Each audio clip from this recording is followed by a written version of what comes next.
علی بھائی اگلا سوال جو ہے وہ اس میں ہے کہ آپ نے کئی مرتبہ نبی کریم صلی اللہ علیہ وآلہ وسلم کے ایک خواب کا ذکر کیا ہے جس میں نبی کریم صلی اللہ علیہ وآلہ وسلم نے اللہ کا دیدار بھی کیا اور ایک خاص دعا بھی مانگی، اور صحابہ کرام سے فرمایا میرا یہ خواب حق ہے پر بس اسے یاد رکھو اور دوسروں تک پہنچاؤ. اس کے بارے میں تھوڑی سی وضاحت کرتے ہیں. دیکھیں یہ میں نے وضاحت آلریڈی کی ہوئی ہے ایک لیکچر کے اندر. میں نے معراج کے اوپر 3 لیکچرز دیے تھے کنسیکٹیو، مسئلہ نمبر 126A-B-C. اس میں جو سی لیکچر ہے نا اللہ کا دیدار، اس میں نے اس حدیث کو کور بھی کیا تھا. یہ بہت کریٹیکل حدیث ہے اور یہ حدیث آپ کو جامعہ ترمذی میں مل جائے گی.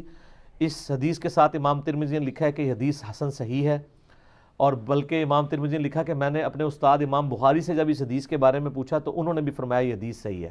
اگرچہ یہ حدیث صحیح بخاری میں نہیں ہے لیکن امام بخاری سے حدیث کو صحیح سمجھتے ہیں. بڑی زبردست حدیث ہے جی، بڑی رکت انگیز حدیث ہے. اس کو ورڈ بائی ورڈ پڑھنے کے مزہ، میں آپ کو ورڈ بائی ورڈ پڑھ کے سناتا ہوں. معاذ ابن جبل کہتے ہیں کہ ایک روز رسول اللہ صلی اللہ علیہ وآلہ وسلم ہمیں نماز فجر پڑھانے کے لیے تشریف نہ لائے. قریب تھا کہ ہم سورج کے طلوع ہونے کا مشاہدہ کر لیتے، یعنی بالکل سورج طلوع ہونے کے قریب تھا. پھر آپ صلی اللہ علیہ وآلہ وسلم بہت تیزی سے تشریف لائے، چنانچہ نماز کے لیے اقامت کہی گئی اور نبی علیہ السلام نے بڑی مختصر سی نماز فجر پڑھائی. جب آپ صلی اللہ علیہ وآلہ وسلم نے سلام پھیرا تو بآواز بلند فرمایا اپنی جگہوں پر ایسے ہی بیٹھے رہو. پھر آپ صلی اللہ علیہ وآلہ وسلم نے ہماری طرف متوجہ ہو کر فرمایا میں ابھی تمہیں بتاتا ہوں کہ میں تمہیں نماز پڑھانے کے لیے کیوں نہیں آیا، یعنی میں اتنا لیٹ کیوں آیا، اس کی ریزن بتاتا ہوں. میں رات کو بیدار ہوا، وضو کیا، جس قدر مقدر میں تھا میں نے نماز پڑھی. مجھے نماز میں اونگ آنے لگی حتیٰ کہ وہ مجھ پر غالب آ گئی. تب میں نے اپنے رب کو بہترین صورت میں دیکھا خواب کے اندر. کائنات میں ایک ہی ہستی ہے جس نے اللہ کو دیکھا ہے، وہ نبی علیہ السلام ہے، اور وہ بھی خواب میں. ہاں جنت میں سب لوگ دیکھیں گے لائیو انشاءاللہ جیسا کہ اس کی شان کے لائق ہے. تو کہتے ہیں میں نے اپنے رب کو بہترین صورت میں دیکھا، چنانچہ میرے رب نے مجھ سے فرمایا محمد صلی اللہ علیہ وسلم. میں نے عرض کیا میرے رب میں حاضر ہوں. فرمایا فرشتے کس چیز کے بارے میں بحث و مباحثہ کر رہے ہیں؟ میں نے عرض کیا میں نہیں جانتا. یعنی خواب میں انہوں نے دیکھا کہ فرشتے کو آپس میں گفتگو کر رہے ہیں لیکن نبی اسلام کو آواز نہیں آ رہی تھی، صرف ان کی آپس میں بحث و تکرار نظر آ رہی تھی. تو کہتے ہیں میں نے کہا یا اللہ میں نہیں جانتا. اللہ تعالیٰ نے 3 مرتبہ ایسے ہی فرمایا. پھر آپ صلی اللہ علیہ وآلہ وسلم نے فرمایا میں نے اپنے رب کو دیکھا کہ اس نے اپنا ہاتھ میرے کندھوں کے درمیان رکھا حتیٰ کہ میں نے اس کے انگلیوں کے پوروں کی ٹھنڈک اپنے قلب اور سینے میں محسوس کی. یعنی یہ ہاتھ جیسا کہ اس کی شان کے لائق ہے، دونوں شانوں کے درمیان رکھا تو میں نے اپنے سینے میں اپنے رب کے ہاتھ کی ٹھنڈک محسوس کی اور میرے سامنے ہر چیز واضح ہو گئی اور میں نے پہچان لیا. یعنی وہ جو فرشتوں والا معاملہ تھا وہ غیبی خبر اللہ تعالیٰ نے ٹرانسفر کر دی. پھر اب اللہ تعالیٰ نے دوبارہ پوچھا محمد، میں نے عرض کیا میرے رب میں حاضر ہوں. فرمایا مقرب فرشتے کس چیز کے بارے میں بحث کر رہے تھے؟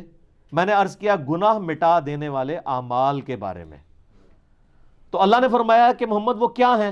میں نے عرض کیا جو کچھ اب فرشتوں والا علم حضور صلی اللہ علیہ وسلم کو بھی ٹرانسفر ہو گیا کہ باجماعت نماز پڑھنے کے لیے پیدل چل کر جانا.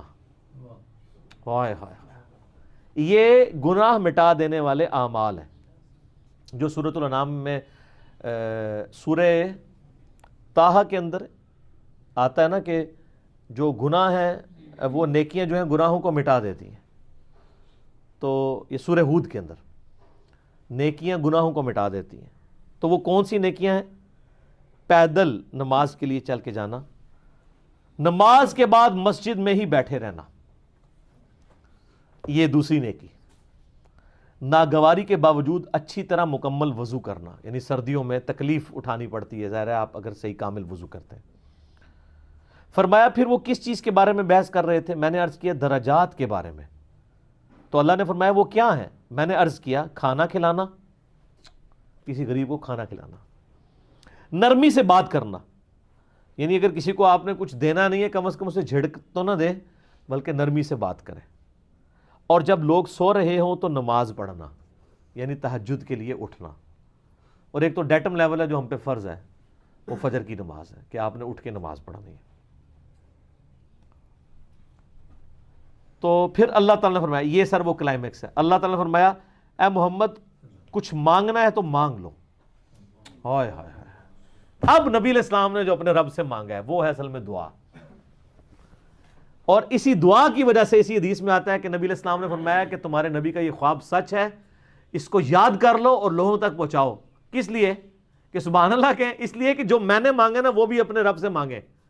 اور یہ دعا الحمدللہ میں نے 1994 میں یاد کر لی تھی, جب میں ایف ایس سی میں تھا, آج سے 25 سال پہلے, جب مجھے پہلی دفعہ یہ دعا پتہ چلی تھی. اللہم انی اسألک فعل الخیرات وترک المنکرات وحب المساکین وان تغفر لی وترحمنی واذا اردت فتنة فی قوم فتوفنی غیر مفتون واسألک حبک وحب من یحبک وحب عمل یقربنی الی حبک. اللہم انی اسألک فعل الخیرات, اے اللہ میں تجھ سے نیک اعمال کا سوال کرتا ہوں کہ میں نیک اعمال کروں. وترک المنکرات, اور تمام گناہوں کو چھوڑ دینے کا سوال کرتا ہوں. وحب المساکین, اور مسکینوں کی محبت. یعنی جو کچھ فرشتوں کی بحث تھی اور حضور علیہ السلام نے جواب دیا, اسی وقت آپ نے اس کو دعا بنا لیا. وَأَن تَغْفِرَ لِي وَتَرْحَمَنِي, اور یہ کہ تو مجھے بخش دے اور مجھ پہ رحم فرما. وَإِذَا أَرَدْتَ فِتْنَةَ فِي قَوْمٍ فَتَوَفَّنِي غَيْرَ مَفْتُونٍ, اور اگر تو کسی قوم کو فتنے میں مبتلا کرنے کا ارادہ کرے تو یا اللہ مجھے فتنے سے بچا لینا. لوگ تو کہتے ہیں نا جی وہ اللہ تعالیٰ سے یہ دعا نہیں کرنی چاہیے, اللہ تعالیٰ سے کہنا چاہیے صبر مانگنا چاہیے. نہ, اللہ تعالیٰ سے پہلی دعا یہ کرنی چاہیے کہ اللہ تعالیٰ ہمیں فتنے میں مبتلا ہی نہ کر.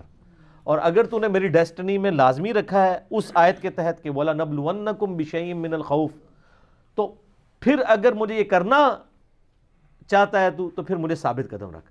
پہلی دعا یہ ہے وَإِذَا أَرَدْتَ فِتْنَةَ فِي قَوْمٍ فَتَوَفَّنِي غَيْرَ مَفْتُونٍ, اے اللہ مجھے فتنوں سے بچانا. اللہم انی اسألک حبک, اے اللہ میں تجھ سے تیری محبت کا سوال کرتا ہوں. وحب من یحبک, اور میں ہر اس شخص کی محبت تجھ سے مانگتا ہوں جس سے تو محبت کرتا ہے, یعنی سارے انبیاء کی محبت, اہل بیت کی, صحابہ کی, نیک لوگوں کی. اللہم انی اسألک حبک وحب من یحبک وحب عمل یقربنی الی حبک, اور میں اللہ ہر اس عمل کی محبت تجھ سے مانگتا ہوں جو مجھے تیرا قرب عطا کر دے. یعنی میرا ہر عمل ایسا ہو کہ جو مجھے تیرے قریب کر دے.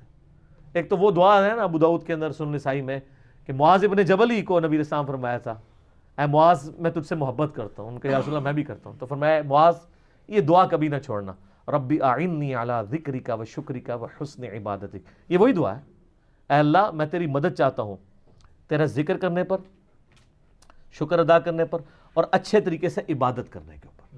اور نسائی میں الفاظ ہیں اللہم کے ساتھ, یہ دونوں الفاظ ٹھیک ہیں, ربی اعنی اور اللہم اعنی دونوں الفاظ سنت سے ساتھ. تو یہ دعا کی. پھر نبی علیہ السلام نے فرمایا یہ خواب حق ہے, اسے یاد کر لو اور دوسروں کو بھی بتایا کرو. لو جی میں نے تو اس سنت پہ کئی دفعہ عمل کیا, آج پھر عمل کر لیا ہے. دوسروں تک یہ بات پہنچائیے کہ یہ دعا سر 748 مشکات شریف میں سے حدیث ڈاؤن لوڈ کریں, بلکہ یہ آپ واٹس ایپ گروپ میں بھی نا یہ اس کا پورشن بنا کے نا وہ نکال کے لوگوں کو بھیجیں کہ دعا یاد کریں ترجمے سمیت. تو میں تو الحمدللہ مانگتا ہوں یہ دعا عام حالت میں بھی مانگیں اور نماز کے تشہد میں بھی یہ دعا مانگا کریں. کئی دعاؤں کو یہ دعا کور کرتی ہے. تو آپ علیہ السلام فرمایا اسے یاد کرو اور دوسروں کو بھی بتاؤ. پھر امام مشکات والے لکھتے ہیں کہ حدیث مسند احمد میں بھی ہے اور ترمذی میں بھی ہے, اور امام ترمذی نے فرمایا یہ حدیث حسن صحیح ہے. اور امام ترمذی کہتے ہیں میں نے محمد بن اسماعیل بخاری سے جب پوچھا تو انہوں نے فرمایا یہ حدیث صحیح ہے. تو یہ وہ جو دعا ہے جی